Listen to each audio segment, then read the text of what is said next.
Yeah.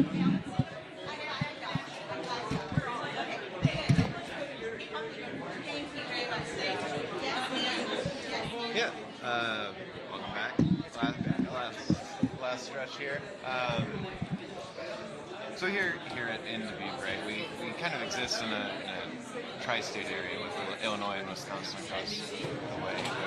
The Mississippi River has some pretty serious aid to federal infrastructure, as a lifeblood, right? Like for our economy here. Yep. I guess I wonder, when you talk about pretty substantial cuts and For the federal government? reforming the federal government. What place does that kind of infrastructure and this kind of transit system at an interstate region? So I think that's actually going to help regions like the heartland of America. I grew up in Ohio. It's not so dissimilar from Iowa. But I have one core belief, is that it is not the job of the federal government to provide employment opportunities. And I think that once you actually eliminate that bureaucracy, a lot of the regulations that shackle a lot of businesses, even ones that have left the United States or gone to other places, creates more of an ability for them to come back to the United States. And so that's a big part of way deregulating the regulatory apparatus is going to do this. You can't do it without shutting down the actual employee base of the federal government. When you have a bunch of people reporting into work for that federal bureaucracy that should have never had that job in the first place, they quite literally start finding things to do. I think that's where a lot of these regulations come from. And so mass firings are a core part of my candidacy and a core part of the way I'm going to lead this country. I think that's actually going to revive the private sector lifeblood that a lot of the industrial base and a lot of the manufacturing base of this country is missing. And it'll help places from my home state of Ohio to states right here like in Iowa and bring back an industrial base that we're missing. Thank you. Appreciate it. Mr. Ramaswamy, after the third GOP debate, Nikki Haley said you have a woman problem. What would you say to Haley and voters who might share that same sentiment?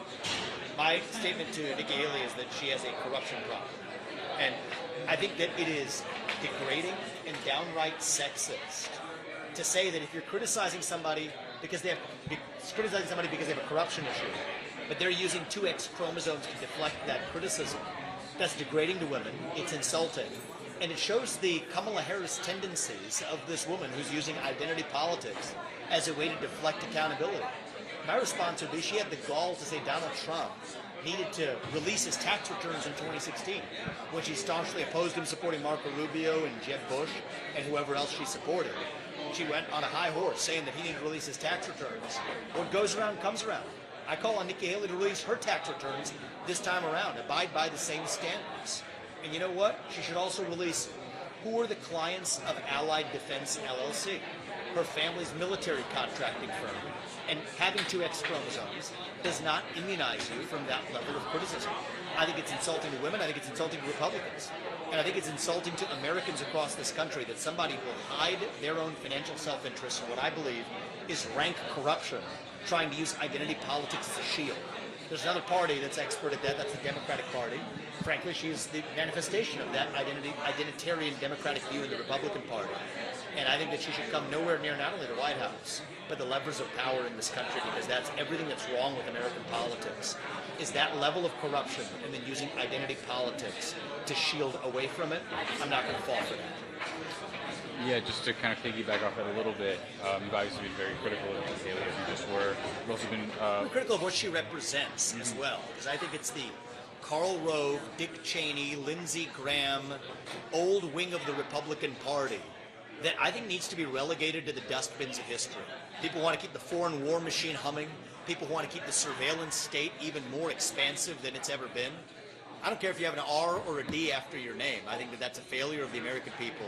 And I think that the post 9/11 neoconservative surveillance state Patriot Act vision, that should not be the Republican Party of the future. And so none of those people are going to come anywhere near my White House. Right, sorry, just to be clear, you've also been, we know how you feel about Donald Trump as well. You've spoken a lot about him. It's been speculated in many places about the possibility of Trump picking Haley as running mate, potentially. And I'm wondering, if that would color your support of Trump if he did something. Well, first of all, I expect to be the nominee, and I can tell you with clarity that the John Boltons and the Nikki Haleys of the world would never come near my administration, let alone in a vice president role. But I think that should Donald Trump become the nominee, I've said that he would have my full support, but that's on the expectation that he wouldn't do something disastrous for this country, like making Nikki Haley his vice president. I would do everything in my power to oppose that from happening for this country. And the way I'm actually doing the right thing for the country now is running. But in that scenario, for whatever reason, if I'm not the nominee and Donald Trump is, I have said that he would have my absolute support. But that is assuming that it is still the same individual, Donald Trump, that's actually running on the platform and vision for this country. But if you're going to put a war hawk like Nikki Haley, who favors a surveillance state, fundamentally funded by some of the same people who are funding Trump, keep Trump off the ballot, I mean, that would shock me. It wouldn't make any sense. But that would mean that that wasn't even Donald Trump or an America First candidate doing that. And I would do everything in my power to oppose him. That's what I would say. You've shifted how you talk about Trump a little bit. You've started bringing him up a little more unprompted. You've called him wounded and described like the system. Well, what the system has done, it's not a criticism. Exactly. That's not a criticism of Trump. It's a criticism of the system that I've done everything to fight back against. I mean, I've said I would remove myself from the ballot from Maine to Colorado if they removed Donald Trump from that ballot, because that's the right thing to do. And pathetically, Nikki Haley and Ron DeSantis and Chris Christie refused to do the same thing. That's how we should protect ourselves against election interference in this GOP primary.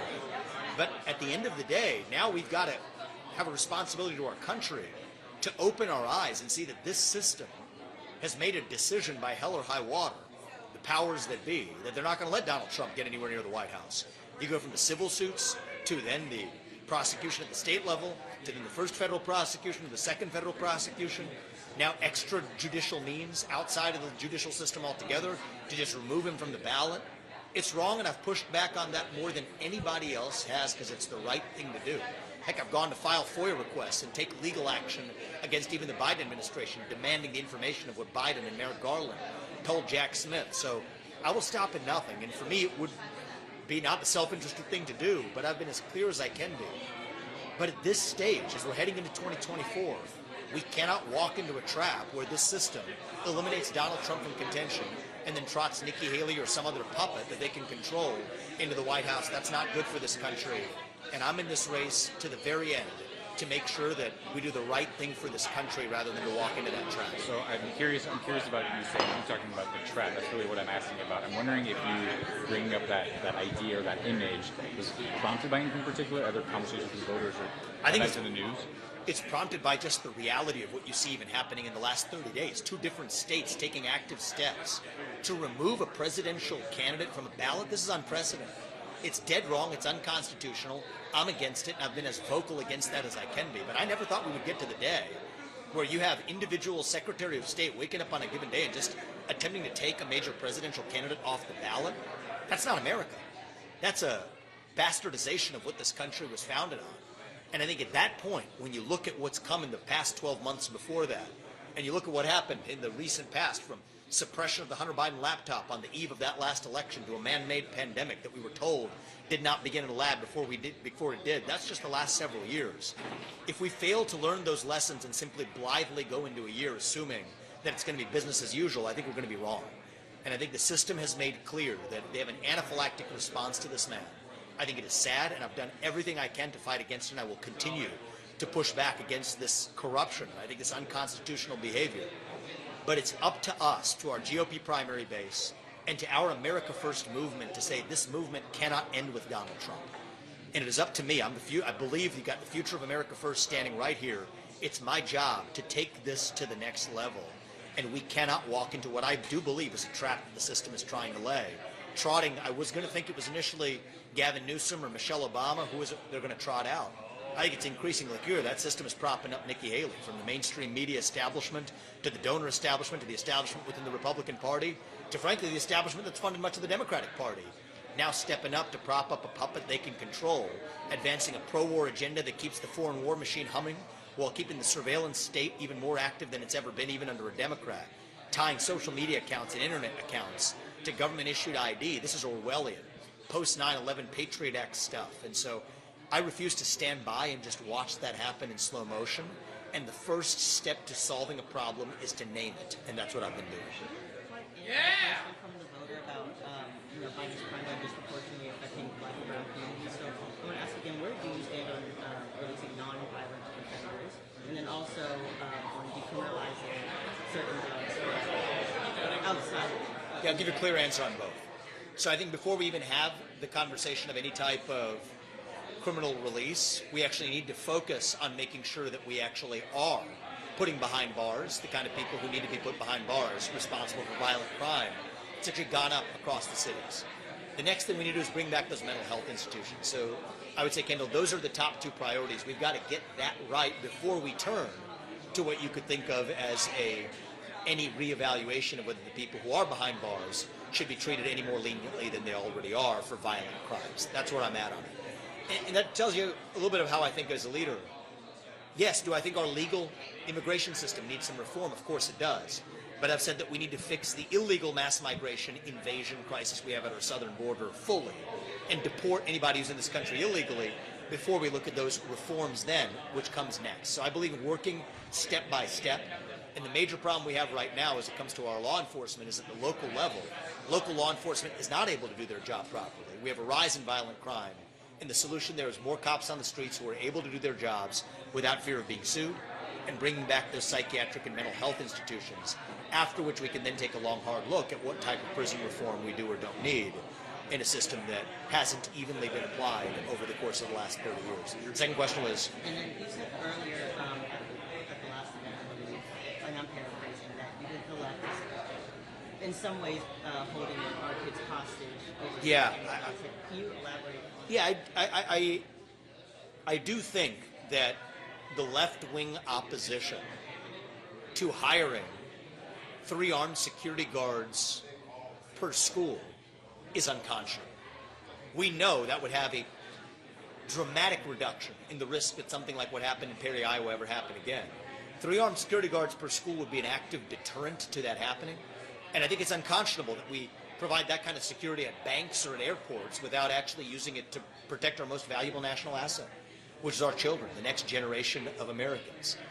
And I think part of what's going on is there are certain elements, not painting a broad brush to say this everybody, but I think there are certain elements on the left who want to ultimately see the Second Amendment abolished.